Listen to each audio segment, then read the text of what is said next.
बिसायख'थिनि फिथाइ फोसावखांनायनि उनाव गिबि खेब खौरां बिजोङाव बिक्रम दैमारि। नुबायना बर' रायजो राजाया आरो बिटिसिनि रायजोआ दिनैबो हाग्रामा महिलारि आरो बिपिएफखौ बेसेबां अनसायो? हाग्रामा महिलारि सार बिथाङा दैदेननाय बिपिएफ दलखौ ओरैबायदि मोनसे मोजां अनसायनाय आरो खाथिर आरो मोजां मोननायखौ जों नुनो मोनदों। न' डाउट बिपिएफ पार्टी हिसाबै थाइसेबो फैसा अनुदान फान्डिं बा मोनसे डिस्ट्रिबिउसन होनो हायाखै, नङा होमबा? 4 बोसोर जानोसै जेबो अनुदानबो होनो हायाखै, रायजोखौ जेबो सहायबो खालामनो हायाखै बे इलेक्सननि मेटाराव।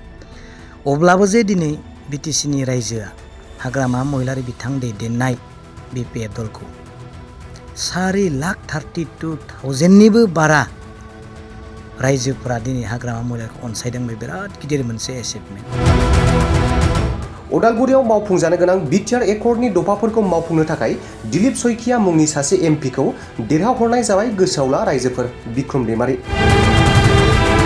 बिटिआरनि जेसेबां दफा दङ बिथांनो मावफुंनो थाखाय दायित्व जिहेथु जोंनि रायजो राजाया होबाय, दुलाराय बर' फरायसा आफादा जाबसिननानै होबाय। बेखौ फैबाय थानाय 6 मान्थनि गेजेराव दुलाराय फरायसा आफादनि आफादगिरि मानगोनां दिपेन बर' सारा बुंनाय बायदि बिथाङा जाफुङाबा, गासैबो जाफुङाबा होन्दोंथ', बेफोरबो गेजेराव गोग्लैजोब्बाय। बेफोरो जुदि जाफुङाब्ला बिनि फिथाइया खिन्थु फैबाय थानाय समाव बहुद गिथावना जागोन होनना आं सानो। रायजोआ बिपिएफनिफ्राय थाइसेबो फैसा लुबैयाखै आरो होनो हानायबो बोलो गैया। अब्ला रायजोनि अननायखौ मोनगोन, बे अननाया बांलांनो आरो गोबाव सम नांला। बिक्रम दैमारि।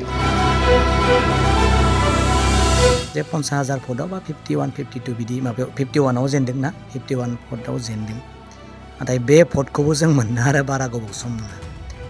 थाइसेबो फैसा होआलासेनो, रायजोनो जेबो अनुदान होआलासेनो, रायजोनो जेबो मोनसे हहारि होनो हाबोआलासेनो जे बेसेबां भटखौ मोनदों। खुनु फैसानि लेनदेन, थाखा फैसानि लेनदेन जायाखै।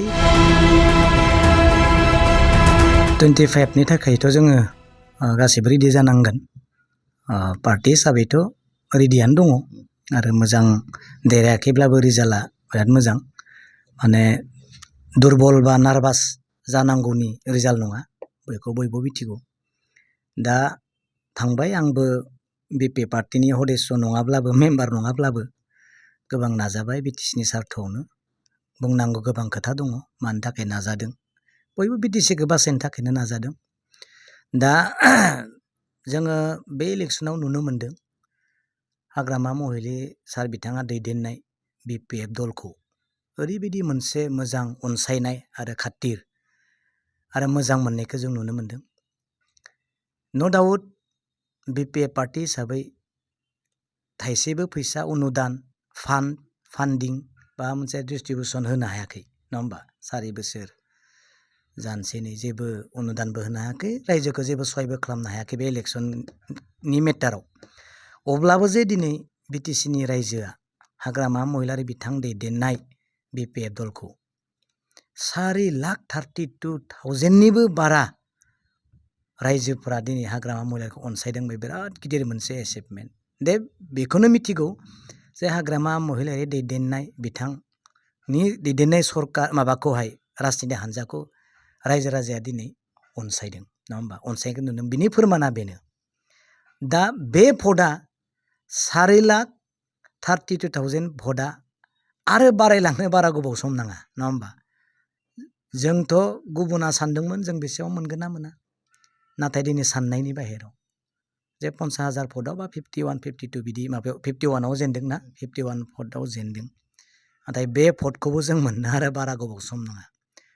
थाइसेबो फैसा होआलासेनो, रायजोनो जेबो अनुदान होआलासेनो, रायजोनो जेबो मोनसे हहारि होनो हाबोआलासेनो जे बेसेबां भटखौ मोनदों। खुनु फैसानि लेनदेन, थाखा फैसानि लेनदेन जायाखै। बिपिएफनि दैदेनगिरि मेम्बारफोरानो होन, सोरबा सेक्रेटारि प्रेसिडेन्टआनो होन, सोरबा सदस्यआनो होन, रावबो दिनै थाखा फैसाजों जेबो गेलेनो मोनाखै। बिथांमोनहा खस्थ' खालामदों, रायजोनि जेराव थांदों खोथा बुंदों। नो डाउट दिनै आंबो एसे एनैखौ खस्थ' खालामबाय, गोबांखौ हायाब्लाबो। सानसेयाव 10ता मिटिं खालामदों, 12ता मिटिं खालामदों। नाथाय बे जोंनि थाखाय खमसो। एबाराव बिनिख्रुइ बांसिन 10ता मिटिं खालामदोंब्ला जोङो नेक्स्टआव 20टा मिटिं खालामनांगोन सानसेयाव, अब्लासो आरोबाव मोजां फिथाइखौ थायगोन होननानै आं सानदों। न' डाउट गोजोननाय मोन्दों। जयन्त सार बिथांखौ जों धन्यबाद होदों। बिथाङा देरहालांबाय गोबां सापर्ट मोननानै, जिमानब्लाबो दा 10 बोसोर जोङो बे क'क्राझार लकसभाखौ जों खोमाना लानो गोनां जादोंमोन। जोङो बेखौ मोनफिनबाय। जेखिजाया जोंनि बिदा फंबायानो सोरबा सासेया थांबाय, बेखौ जों बाख्नायगोन। बिनि सिगाङाव जोङो बेखौ गोसोखांनांगोन दावराव देख्रेब सार बिथां आरो जनकलाल सार बिथांमोननि ग्रुपखौ। बिथांमोननि नाजानायनि गेजेरजों दिनै सोरबाया गोबां ब्लेकमेलिं खालामनानै जोंनि बिटिसिखौ दखल खालामदोंमोनब्लाबो, नङा होमबा? दिनै बिथांमोननि नाजानायजों दखल खालामनो हानायाबो दिनै जेननो गोनां जादों।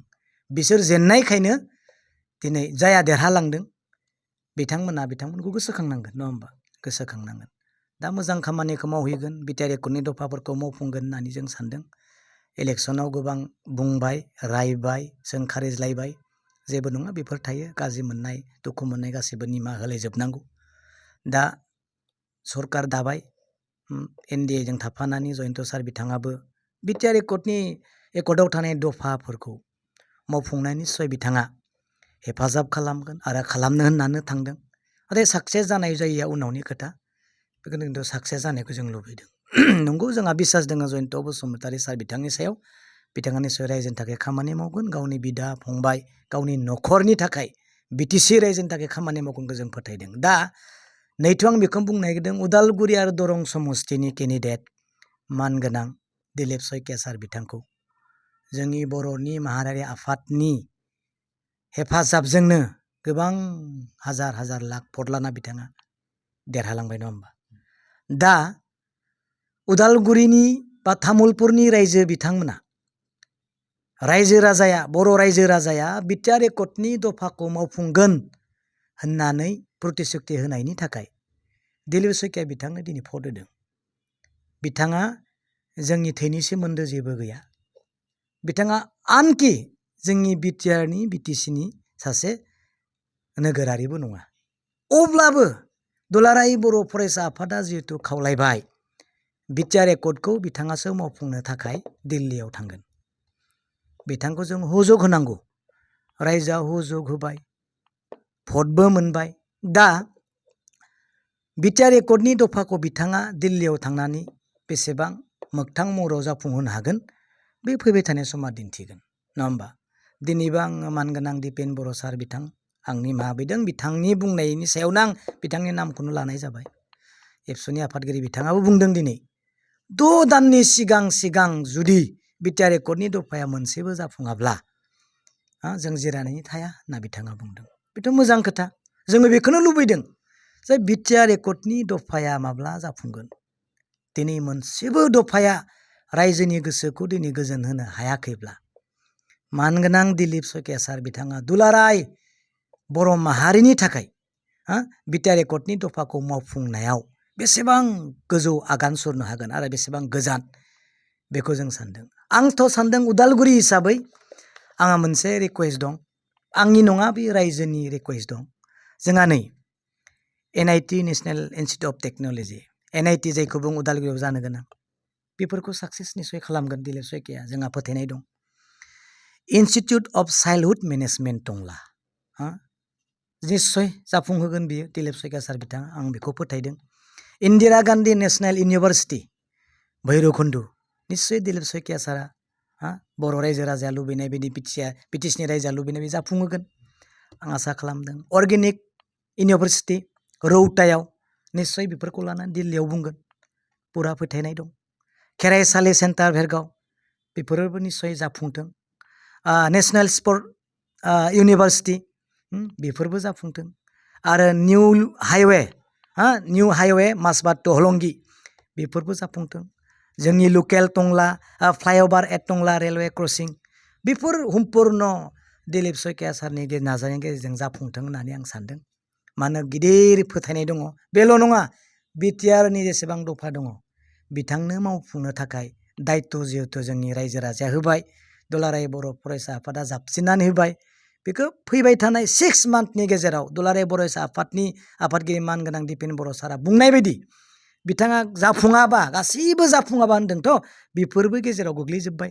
बेफोरो जुदि जाफुङाब्ला बिनि फिथाइया खिन्थु फैबाय थानाय समाव बहुद गिथावना जागोन होनना आं सानदों रायजो राजानि नोजोराव नङा होमबा रायजो राजानि नोजोराव बिनिखायनो खावलायदों जे फैबाय थानाय समाव रायजो राजाया हजाग जाथों खनसे नङा खननै नङा खनथाम नङा दिनै जोंखौ थगायबोबाय थाबाय स्कुलफोरखौ दिनै बर' स्कुलफोरखौ बाहेरायाव दानजोबनानै होदों एसेबांथा स्कुल दाननानै होबाय हा कलेजफोरखौ जों मावथ'नो हाया होननानै बुंबाय स्कुलफोरखौ दिनै प्रभिन्सियेल खालामना होआखै एनडिबिनि प्रब्लेमाथ' दङआनो खैबार बेसेबां बुंबावनो दा बेफोर गासैखौबो मावफुंगोन होननानै सानदों फैबाय थानाय इलेक्सनाव जों रेडि जानोसै जाय बाय इलेक्सना जासिगोन होननाय खोनादों नभेम्बर डिसेम्बर बा अक्ट'बराव जानो हागौ फैगोन समफोरनिफ्रायनो जों आरो बिनि थाखाय जुजिलायगोन जेना बिराद मोजां मोनदों जे एसेबां भट लानानै दिनैब्लाबो जेनदोंब्लाबो भटनि पेटार्नखौ नायनानै जों खुसि मोनदों फैबाय थानाय समाव बिनिख्रुइ बांसिन आरो खामानि मावनो थाखाय आं गावनो